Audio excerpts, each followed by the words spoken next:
প্রিয় দর্শক, আসসালামু আলাইকুম। দর্শক, আপনাদের প্রীতি ও শুভেচ্ছা জানিয়ে শুরু করছি আমাদের আজকের প্রতিবেদন। তো দর্শক, আজকে আমরা এক অসহায় মেয়ের গল্প তুলে ধরব, যার নাম হচ্ছে তানজিনা।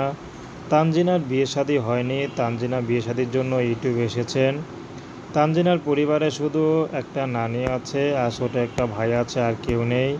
তো তানজিনার বিয়ে শাদী হয়নি। তানজিনা পড়াশোনার খুব ইচ্ছা ছিল, পড়াশোনাও করতে পারেনি।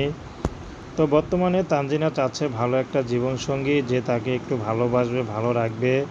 তেমন একটা মানুষ পেলে তানজিনা বিয়ে শাদী করতে রাজি আছে। তার বয়স, চেহারা যেমনই হোক, তানজিনার কোনো আপত্তি নেই। শুধু ভালো মানুষ হলে তানজিনা বিয়ে শাদী করবে। তানজিনা লম্বা চূড়া, দেখতে মার্শাল্লাহ ভালোই, শুধু পড়াশোনা জানা নেই। এই জন্য তানজিনার ভালো পরিবারে বিয়ে হচ্ছে না। আর যারাই আসে তারা শুধু যৌতুক চায়। তো এই জন্য তানজিনা এখন ইউটিউবে এসেছে। এর মধ্যে নানির অবস্থাও খারাপ। তো চাচ্ছে যদি নানির কিছু হয়ে যায় তাহলে তানজিনা কোথায় গিয়ে দাঁড়াবে, কি করবে। তো এই জন্য তানজিনা চাচ্ছে যদি এই মুহূর্তে ভালো একটা মানুষের সন্ধান পেয়ে যেত, তাহলে হয়তো বিয়ে শাদী করে ঘর সংসার করত। কিন্তু তেমন মানুষটি কোথায় পাবে। তানজিনা তো কোনো ব্যক্তিগত পছন্দ নেই। কত পুরুষ আছে, স্ত্রী চলে গেছে, মারা গেছে, বা বয়স বেশি, চলতে পারে না, এমন পুরুষ পেলেও তানজিনা বিয়ে শাদী করবে।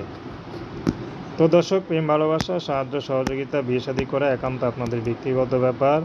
আসুন আমরা ৫ ওয়াক্ত নামাজ পড়ি, দেশের সেবা করি। আসসালামু আলাইকুম।